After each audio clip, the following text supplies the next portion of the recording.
In the early 1970s, the United States Navy began receiving reports of unexplained damage to submarines returning to port in Hawaii. The damage wasn't from collisions, it wasn't corrosion. Each affected site showed the same pattern, a smooth, perfectly circular hole, roughly 5 centimeters across, cut through the rubber sonar dome covering the bow hydrophone array. The edges were clean, not torn, not crushed, but cut, as though a narrow cylindrical tool had been pressed into the material and withdrawn. Engineers initially suspected some form of equipment failure they hadn't encountered before. Then marine biologists were brought in, and the answer, when it arrived, made the engineers' explanation sound almost reasonable by comparison. The holes were bite marks, not from anything the Navy had been thinking about, from a shark measuring less than 50 centimeters from nose to tail. The question that follows from that fact is the one this video will answer. How does an animal smaller than your forearm leave wounds in nuclear submarines, sperm whales, and great white sharks? And what does the answer tell us about how predation actually works? The cookiecutter shark, Icystius brasiliensis, is one of the most consequential animals in the tropical ocean, and almost no one has ever seen one alive in its natural habitat. It lives deep, it moves at night, and it doesn't kill its hosts, which means the evidence it leaves behind outlasts the encounter by months or years. What we know about how it feeds comes almost entirely from wound analysis, from the marks on dolphins and submarines, and the teeth found in shark stomachs assembled by researchers over decades into a picture of a system with no close equivalent anywhere in the animal kingdom. Understanding that system requires working through 4 separate mechanisms, each one building on the last architecture of the bite, the function of its light, the economics of its daily migration, and a piece of materials engineering that solves a problem no one expects a 50-centimeter fish to have. Icystius brasiliensis belongs to the order Squaliformes, the same broad lineage as the spiny dogfish and the Greenland shark, though it is vastly smaller than either. Females reach approximately 56 centimeters. Males stop growing closer to 42 centimeters. The body is cylindrical and narrow. The earlier common name, cigar shark, describes the shape accurately, with 2 small dorsal fins set far back near the tail and no anal fin. The skin runs dark brown to nearly black on the upper surface and pale below, a counterpart color arrangement called countershading that is common in open ocean fish and reduces visibility from both above and below. The species is found across tropical and subtropical latitudes in the Pacific, Atlantic, and Indian Oceans, but it is almost never encountered near the surface in daylight. During the day, it occupies water at depths between roughly 1,000 and 3,700 meters in the Cent-Uan depth range, where ambient light is effectively zero and water temperature drops below 5 degrees Celsius. At night, it ascends toward the surface to feed. The round trip, repeated every 24 hours without exception, covers a vertical distance greater than the height of most mountain ranges in a single cycle. What makes this animal impossible to place in any normal mental category is visible the moment you look at its mouth. The lower jaw carries a row of 17 to 19 teeth. The exact count varies by individual that are fused at their bases into a continuous unit. Think of a single blade rather than a row of separate points, bent into a shallow arc and lined with triangular cutting edges.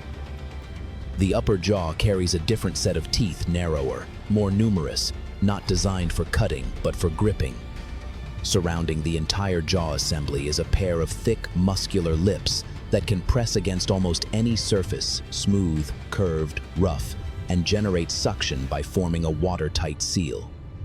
These 3 elements, the suction, the anchor, the rotating blade, are the mechanism.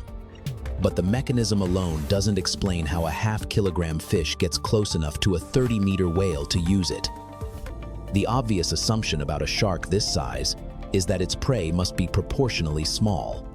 Something 50 centimeters long, the logic goes, should be hunting crustaceans, fish larvae, small squid prey that matches its own body scale. If that assumption were right, The wounds on large marine mammals would have a completely different character, ragged tears from scavenging carcasses, or the scattered remains of small items consumed whole. What marine biologists actually found, beginning in the mid-20th century, was something that didn't fit either category. Oval wounds with perfectly smooth edges were appearing on spinner dolphins, false killer whales, humpback whales, sperm whales, and blue sharks, all living animals, not carcasses, all carrying the scars long after the encounter. The same distinctive wounds appeared on large pelagic fish, wahoo, yellowfin, tuna, marlin. Ichthyologist Stuart Springer, who formally described the species in 1971, identified the feeding mode from the geometry of the wounds and the anatomy of the teeth. The circular plug of missing tissue corresponded exactly to what a lower jaw rotating forward would excavate a wampox. Springer 1971 specific paper citation. The prey list covered animals from 2 to 30 meters in length. None showed any sign of a chase. The cookie cutter doesn't pursue its hosts. It arrives from below, makes contact before the host can register it as a threat, completes the bite, and releases. The assumption that body size determines prey size is in this case not just incomplete, it describes a fundamentally different kind of animal. So how does it get close enough? The answer lies in what the cookie cutter's belly produces.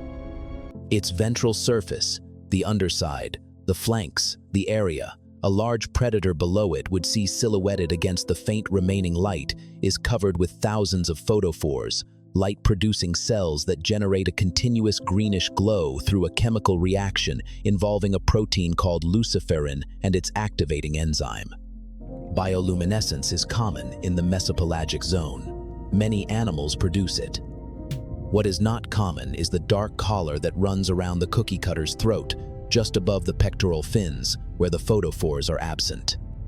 This band of non-luminescent tissue is surrounded on all sides by glowing skin, which means it registers as a dark shape against a bright background, exactly the silhouette that large predatory fish and marine mammals search for when scanning upward for prey.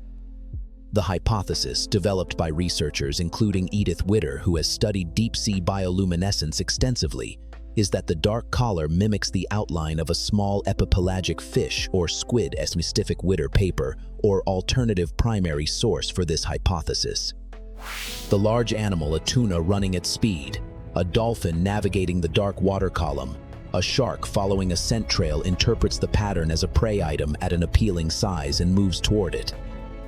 By the time it's close enough to register that the prey is not what it appeared to be, the cookie cutter has already made contact with its lips. The bite itself takes less time than most large animals can register as a threat. The lips press against the host's skin and create negative pressure, the same physics as pressing a suction cup against glass, except the glass here is the flank of a whale moving at 5 knots. The upper teeth anchor, the lower jaw rotates inward and forward in a single motion, and the continuous blade cuts a circle of flesh from the host's body roughly 5 to 7 centimeters across and up to 7 centimeters deep. The plug of tissue-dense, calorie-rich muscle pulls free and is swallowed whole. The shark releases and drops back into the dark water below. The whole sequence, from contact to withdrawal, is measured in fractions of a second. A sperm whale weighing 50,000 kilograms has been bitten by an animal weighing less than half a kilogram, and the transaction is complete before the whale's nervous system has fully processed the contact. What makes this even harder to dismiss as a rare accident is the wound counts on documented individuals. Some dolphins carry 20, 30, or more circular scars at various stages of healing, suggesting not a single encounter but a pattern of repeated targeting across a lifetime. Does the cookie cutter return to the same hosts? Does it target animals that occupy predictable water columns? Those questions remain genuinely open in the research literature. The migration that takes the cookie cutter from 3,700 meters to near surface depths every night looks at first like an enormous energy cost. Moving that kind of vertical distance against shifting pressure and temperature gradients twice every 24 hours should require more calories than occasional bites of dolphin can sustain. The accounting changes when you understand what the deep water actually provides. Below 200 meters, the ocean transitions into a zone of near-zero light and dramatically reduced predator activity. The cookie cutter, sitting at depth during daylight hours, expends almost no energy to maintain position. Its cylindrical body and minimal fin surface allow it to remain neutrally buoyant with small adjustments. Think of a diver hovering motionless in a pool rather than swimming laps. More importantly, the deep water provides free shelter from the larger predators that dominate shallower environments. Down there, the cookie cutter's size, which makes it vulnerable in open water, becomes irrelevant. Nothing that would eat it can see it, and nothing that can see it is equipped to find it. The ascent at night carries the shark into the deep scattering layer, the dense aggregation of mesopelagic fish, squid, and crustaceans that rises toward the surface at dusk, tracked by sonar systems as a false seafloor that appears and disappears with the light cycle. The cookie cutter feeds not only on large hosts, but on smaller organisms within this layer, supplementing the high-value bites with opportunistic predation. The migration is not the cost of the strategy. It is the mechanism that makes the entire strategy sustainable. There is one more element of the cookie cutter's biology that is easy to overlook and worth understanding carefully, because it solves a problem that most animals don't even have. Shark teeth are almost entirely composed of calcium phosphate, the same mineral compound that forms bone and is metabolically expensive to synthesize, especially in deep water where phosphorus concentrations are low. Most sharks replace individual teeth as they wear, losing the mineral investment with each discarded tooth. The cookie cutter replaces its entire lower tooth row simultaneously. When the blade has dulled beyond optimal cutting efficiency, all 17 to 19 lower teeth detach as a single fused unit and are swallowed by the shark, not expelled, swallowed allowing the mineral content to be reabsorbed and recycled into the new tooth row already growing beneath. Intact lower tooth rows have been recovered from cookie cutter stomach contents, still fused, confirming that this is a deliberate recycling behavior rather than accidental ingestion and specific source for this compagno or primary literature. An animal that bites nuclear submarines and blue whales with equal indifference has also, in other words, solved the materials cost accounting of maintaining the tool that makes it possible. That's not an accident. That's the result of a system refined over a very long period of time. What the cookie cutter forces ecologists to reconsider is the relationship between body size and ecological influence. The standard framework for thinking about marine predators places animals in a hierarchy based on what they kill and how much of it. The cookie cutter doesn't fit that hierarchy because it doesn't kill its hosts. It extracts resources from them and leaves. In the technical literature, this feeding mode sits somewhere between parasitism, where an organism feeds on a host without killing it, and true predation, and researchers have debated the precise classification for decades without full consensus. What's not debated is the scope of the impact, because the cookie cutter targets the largest, most abundant animals in tropical pelagic waters, the dominant predators, the great whales, the fast-moving schooling fish. It creates a persistent selective pressure on those animals that has nothing to do with their strength or speed.